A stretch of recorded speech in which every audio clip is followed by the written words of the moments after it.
Salut à tous, moi c'est Zene Ariane, votre expert en génie civil. Alors, nous allons continuer aujourd'hui avec le thème que nous avons commencé la dernière fois sur les étapes de la construction d'une maison en génie civil.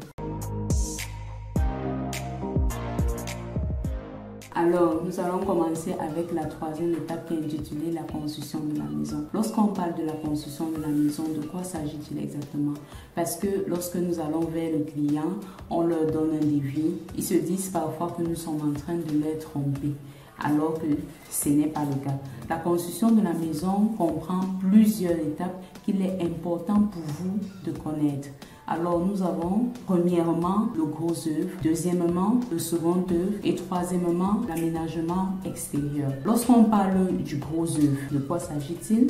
Le gros œuvre est constitué des travaux d'élévation de murs, des travaux de terrassement, des travaux de fondation, des travaux de charpente et des menuiseries extérieures. Le second œuvre comporte les travaux d'électricité, des menuiseries intérieures, les travaux de plomberie, les travaux également d'assainissement. Assainissement, revêtements muraux et également les revêtements sur le sol. Après, nous avons les aménagements extérieurs. Aménagement extérieur, c'est si vous avez suivi la vidéo sur les pathologies de terrassement, j'ai parlé d'une pathologie liée à l'aménagement extérieur. L'aménagement extérieur comporte donc la verdure. Si vous voulez faire le jardin, vous pouvez faire votre jardin.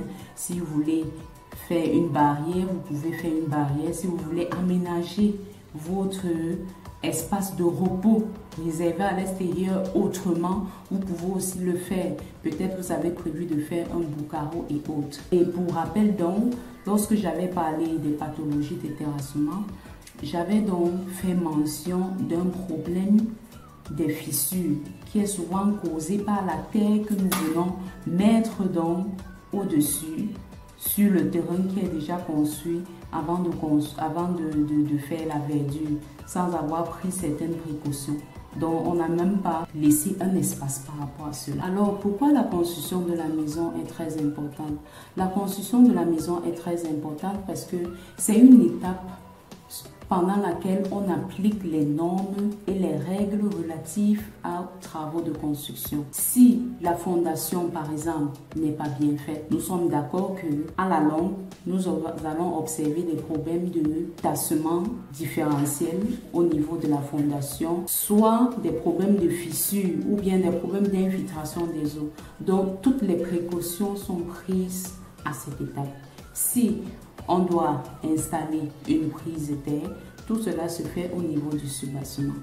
Si on doit faire des travaux de drainage, peut-être nous avons constaté lors de la réalisation de notre fondation qu'il y a un tuyau qui s'est cassé dans le sol. Qu'est-ce qu'il faut faire? Il faut résoudre ce problème. Le dosage également des éléments est un aspect très important à prendre en considération.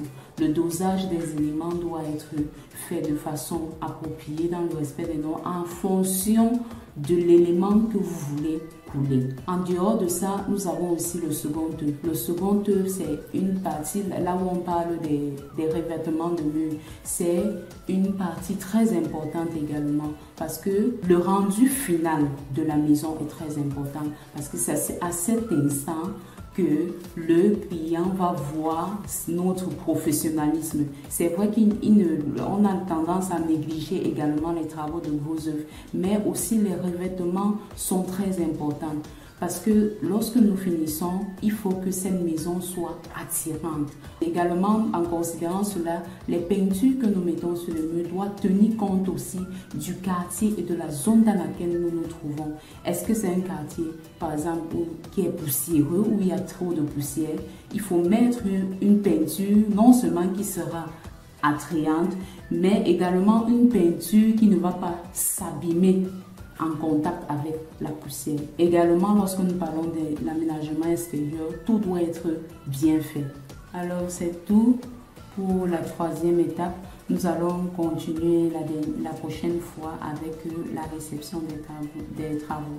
Merci à tous. N'oubliez pas donc de vous abonner, de souscrire à ma chaîne et également de nous contacter via l'adresse en description au cas où vous avez des travaux et que vous aimeriez avoir une assistance technique. Nous allons donc vous assister et vous guider sur comment faire. Merci.